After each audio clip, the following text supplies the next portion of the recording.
Were you successful? Let's solve it together. I'll start right below this ordered list and add a button with some CSS classes button primary, where I will say display details. Or maybe you should even say toggle displays now that I think about it, but I'll leave it at this.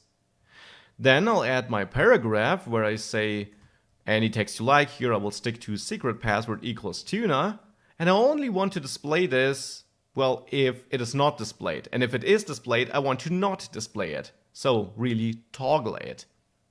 That's super easy to implement. I'll add a property to my app component, which I'll name show secret, any name you like, of course. And I will set this to false initially. And now in my app component, I'll add a click listener to my button with event binding. And here I will simply set show secret equal to what show secret currently is not.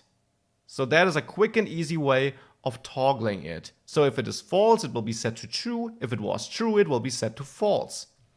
Now with that, I can add ngIf here and check if show secret is true and only show it in this case. Now with this and ngServe still running, if we go back and I click this, now you see the toggling works as expected, so the first 3 tasks are already solved. Now let's move on to the fourth one, logging it to the console.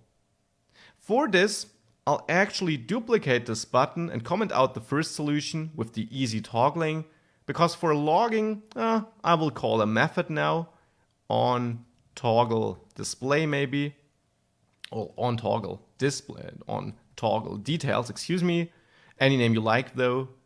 I'll add this as a method in the app component. And first of all, I will still use my toggling code here. So I will set this show secret to what show secret is not. But then I want to log it. So I'll name this log and it should be an empty array at the beginning. And then here I will simply say this log push. And I want to push a new number. And this number should actually take into account the current length of this. So if this is at the beginning has 0 items, this will be 0.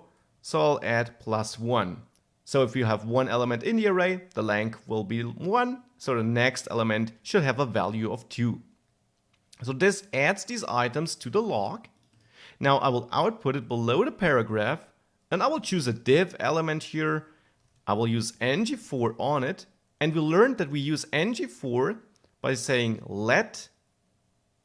And now we could say log item, any name you like, of log, so of the property you want to loop through, or generally the data piece you want to loop through. That could also be a method called returning an array. It has to be an array though. So here we loop through the log, and between the div opening and closing tags, I can now use string interpolation to output by log item. Now we didn't do this in the last lectures, but I told you that log item is a variable we can now use in the template. And that's exactly what we're doing here. I'm outputting log item.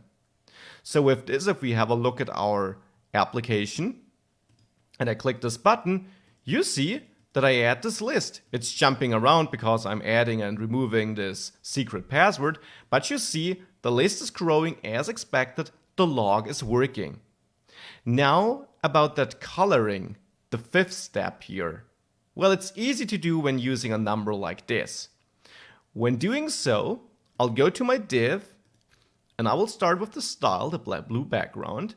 So we'll use ngStyle, and we learned we need property binding for this to work correctly because we need to pass a JavaScript object configuring our styles when we want to attach which styles. So the style I want to attach is the background color. I'll again use camel case notation, though you could use single quotation marks to have background dash color as a name.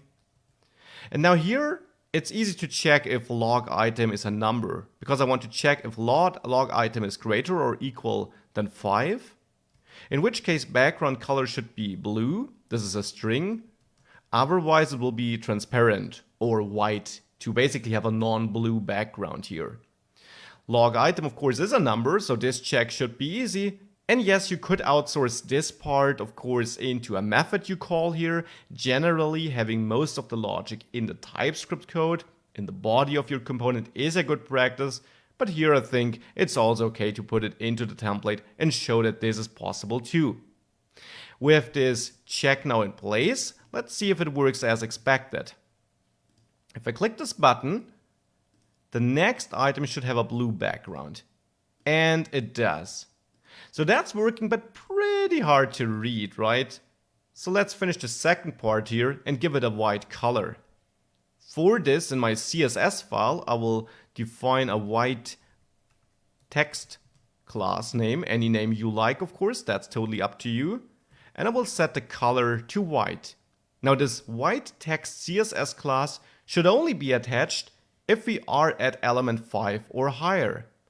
So next to ng-style, I will also add ng-class and I will use property binding, so squared brackets, here too, because I need to pass a JavaScript object to the ng-class property on the ng-class directive to have it work correctly, because this directive needs to know which classes should be attached when.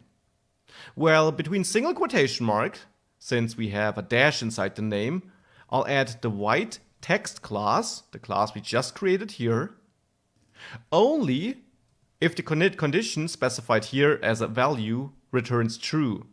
And the condition simply is log item greater or equal than 5, just like on the ng-style directive. So if this returns true, we should have the white text class attached, which should turn the text white. Let's see if it works. I'll click display details, so here the text clearly is not white, that is working. And now, looks good, blue background, white text. Awesome. Now I will show a nice bonus to the solution in the next lecture actually, where I will use timestamps because it uses an extra addition of ng4 we haven't seen before.